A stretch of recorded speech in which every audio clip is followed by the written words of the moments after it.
Hi everyone, I'm Kyle Bechet, and this is the AAF Exchange, a podcast from the American Action Forum, where experts provide clear, data-driven insights into today's economic and domestic policy issues. Welcome, and thank you for tuning in. So here's the important fact, which we need to record. Are we recording? Yes, we are recording. And levels are good? Levels look great. Yesterday was the birthday of two very important things. Yes. Number one, Jack Lambert. Okay. And number two, also the Pittsburgh Steelers. Oh. Is that cool or what? That is a cool... Same day as the franchise was founded. That's a cool story, yeah. Well, Alyssa better make sure that's our preamble to the introduction, because I think our viewers need to hear that. But that's really cool. That's a great fun fact. I got one for you. Do you know, speaking of football, we're only 62 days away from the start of the NFL season? There's no way you should know that. Well, you know, up until this point, I've had no baseball to watch. USA got eliminated, so I can not care about soccer for 4 years. Yeah. So probably longer, but that's okay. Yeah. Well, so now it's the only thing I have to look forward to, other than my job. Oh, that was good. I like that. I like it a lot. Okay. All right. I better do the introduction before we get into more trouble. Yes. On this episode of the AAF Exchange, the so what of spectrum auctions, Congress's pre-August recess priorities, and the launch of Trump accounts. Joining us to break this all down are AAF President Douglas Holtz-Eakin and Director of Competition Policy Fred Ashton. Doug, thanks for joining us. I am delighted to be here as always. So before we get into everything, what's been on your mind recently? So I have been pondering the June jobs report, which came out literally right before the holiday, the 4th, and which got lost, as near as I can tell. People remember that there were like 50,000 odd jobs created, and the unemployment rate went down to 4.2%. So the top line seemed disappointing, but it wasn't a zero or a negative, and people weren't too upset. And then the unemployment rate went down. What's not to like? Mm-hmm. What's not to like is everything else. I think it's actually a troubling report, because on the household survey, the reason the unemployment rate went down is, yes, 200,000 more people became employed. No, 200,000 people became unemployed. 500,000 people, there were negative 500,000 jobs, and the labor force fell by 720,000 people. So it just collapsed. I mean, that's a terrible report. Yeah. And on the job creation side, we lost 61,000 jobs in leisure and hospitality. Why? Again, in the middle of summer. In the World Cup. Yeah. Okay, explain this to me. So I don't understand any of this, and this report, I think, is mysterious at best and troubling.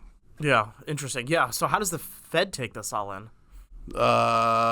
Deep breath, hang on. I mean, look, they are flying meeting to meeting and just looking at the data. They have to be. I don't know.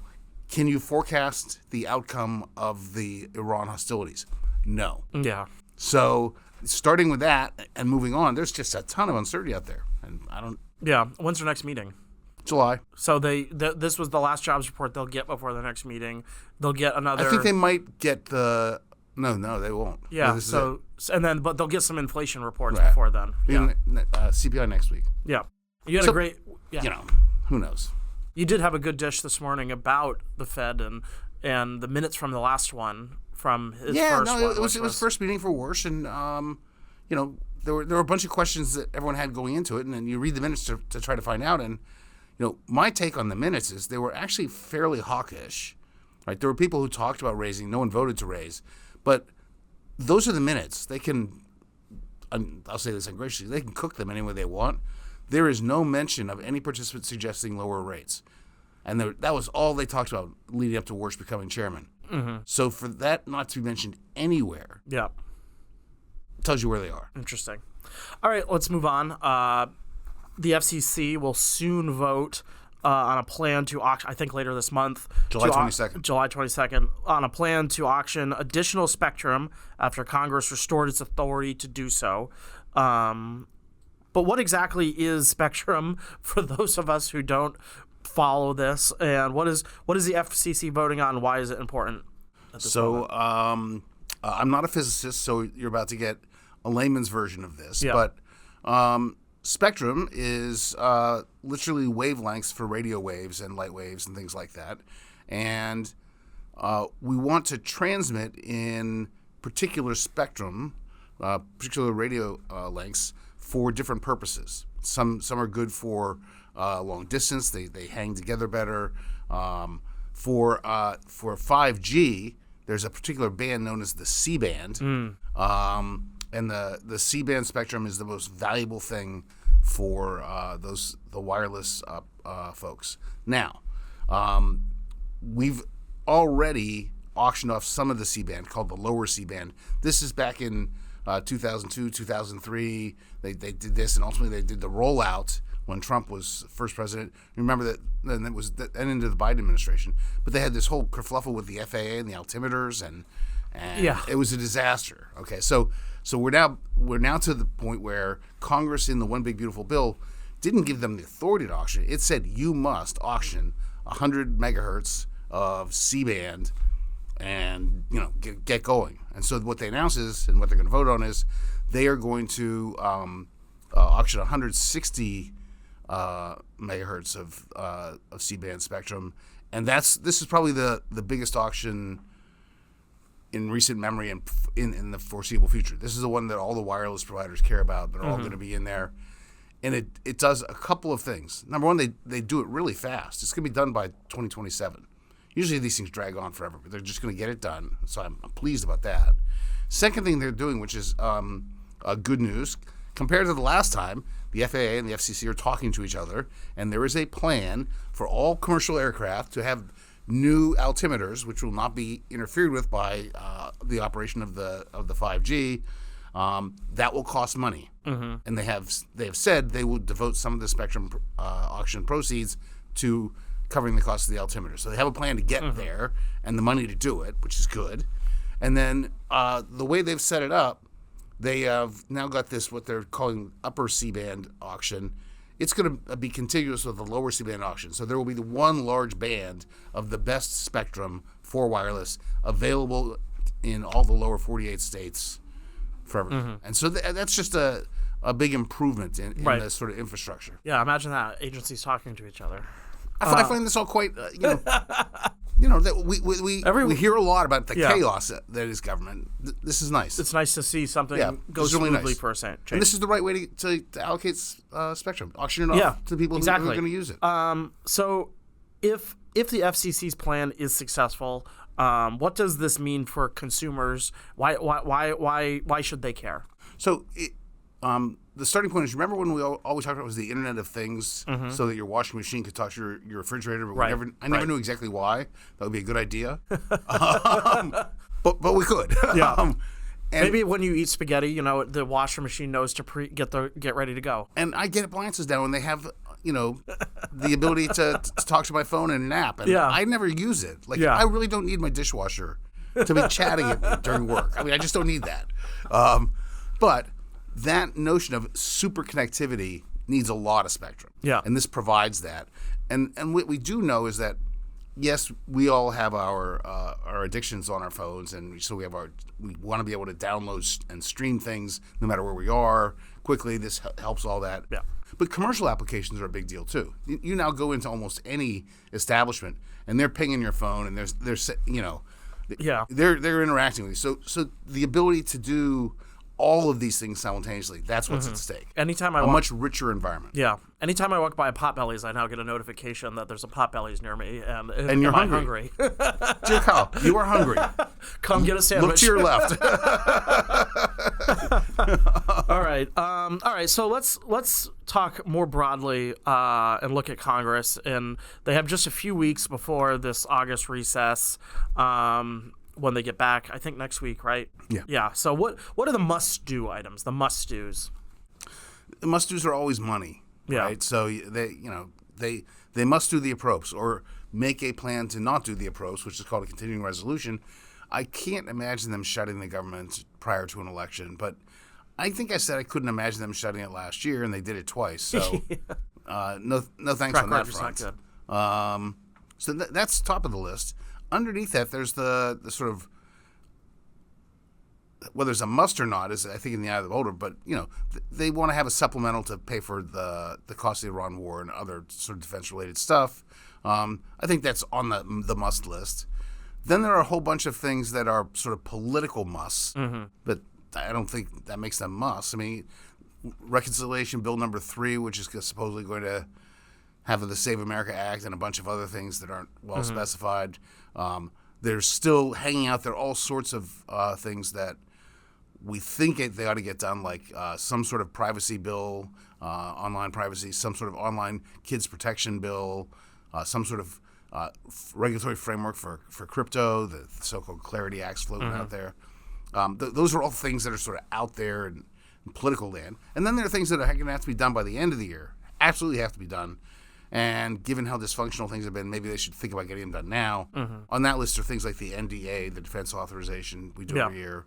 And also there's the first responders network called FirstNet, and it needs reauthorized. That's been a huge success. I think they need to get that over the finish line. We can stop worrying about it. Does that include the PDUFA and all those things? Oh, I forgot about those. Yeah, no, those have to get done as well. All the fees that basically run the FDA, PDUFA, MDUFA, and others. They're in negotiation right now. The government negotiates with the industry puts up the money, and they fund the review process with Interesting. It for devices and drugs. Yeah. And things. So I think when we had our pre-meeting for this podcast, you put it pretty plainly that this is like the kind of time where they start saying, "Oh, we'll get this done in the lame duck" kind of thing, and starts teeing up that lame duck session that's coming. I have my own personal hobby, which is keeping track of lame duck fever, and you can sort of somewhere in September is going to be peak lame duck. Yeah. When they're going to say, here's 77 things we're going to get done in the lame duck. And it's all downhill from there. And then they actually have the election, and people who lost think, I'm not going back there. And, and nothing gets done. Yeah. So, interesting. Well, let's do a trivia question, and then I'll let you go. The Trump administration's 2026 Unified Agenda projects federal agencies to achieve total net regulatory savings of X by the end of September. 1.5 trillion. Yep, nailed it. And they claim they're going to do 720 deregulatory activities. Yeah, that's astonishing. You have to figure out what they're counting in there. Right. For those who don't follow this stuff, they really expanded the net. It used to be you had to do a rulemaking. You just have a notice of proposed rulemaking, or proposed rule, comment, finalize. They count memos, guidance, all sorts of stuff now. So it's easier to get to the total. It's easier to get to the total. Got it. So is this the milestone it feels like? Is this how do you? This is it's nice to hit your targets, and they this would put them on track for their target. The number's a huge number because of the getting rid of the endangerment fund, which got rid of all of the costs associated with all greenhouse gas regulation. So that's why the number's so big. Gotcha. Well, Doug, thanks for joining us, and have a good rest of your day. Thank you. All right, welcome back, Fred. Thanks for having me, Kyle. How have you been? It's been a while since you've been on. It has been, but the Knicks are NBA champions. So. Oh, God, I knew you were going to do that. 62 days until football season. That's right. And then I get to make fun of you for the Jets again. That's right. What World Cup team has more wins in MetLife than the Jets did all last year? All of them. All right. This week, the administration officially launched Trump accounts. To start, remind us what they are and what they intend to accomplish. So Trump accounts are a product of the One Big Beautiful Bill, and they are a custodial-like individual retirement account designed for children to help them get an early start on savings.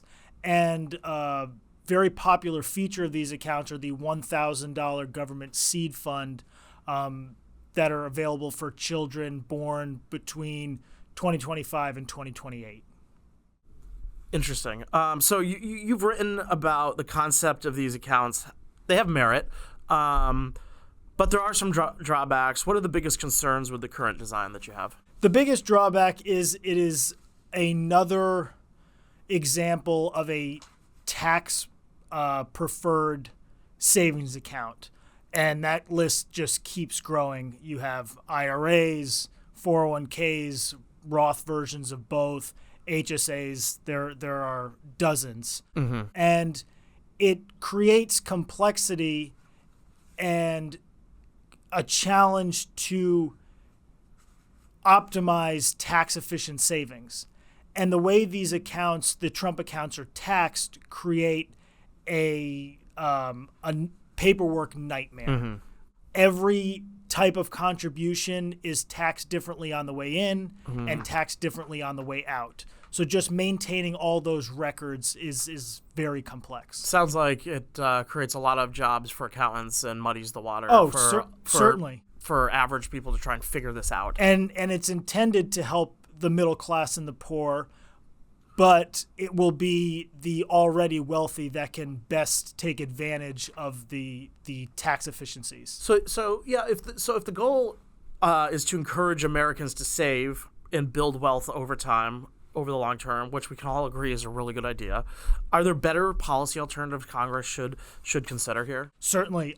Stop using the tax code. Congress should stop using the tax code to or making special provisions in the tax code for certain accounts. Simplify it. The best way to do that would be a uniform savings account, universal savings account, where there's one tax rule, the money can go in, can be used at any time for any purpose, and you either pay taxes on the way in or taxes on the way out, rather than having to determine which set of accounts work best for you. Yeah, rather, like you said, this is intended to help the middle and low income Americans who can't afford an accountant, and so the best thing to do would probably be simplify all this. The KISS method is always the best. Keep it simple, stupid. Well, on that note, Fred, thanks for joining us and talking to us about this latest development in the Trump accounts. Thank you, Kyle. I hope you enjoyed this conversation. Tune back in for our next episode, where our experts will provide clear, data-driven insights into today's economic and domestic issues. I'd also encourage you to check out any of the links in our show notes and also follow us on social media to learn more about AAF. Don't forget to subscribe on iTunes, Spotify, or Google Play.